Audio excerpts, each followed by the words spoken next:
இறையோனின் உண்மை தூதராம் முஹம்மதானவர் உலகை பிரிந்தே சென்றதை அறிந்தார்களே பிலால். இதனாலே உள்ளம் உடைந்து மிக்க வேதனையதால் இரு கண்களும் கண்ணீர் வடித்து கதறினார் பிலால். தெருவெல்லாம் திரிந்தார் பித்தன் போலே மதினாவிலே சதா.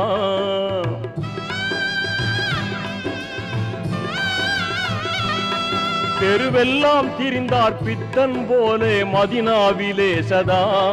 நபியின் சமாதி காணும் தோறும் நெஞ்சம் உருகியே தன் உணர்விழந்து மயக்கமாய் விழுவாரே வீதியில். தன் உணர்விழந்து மயக்கமாய் விழுவாரே வீதியில். தினமும் இதே நிலையில் அலைந்தாரே நம்பினால்.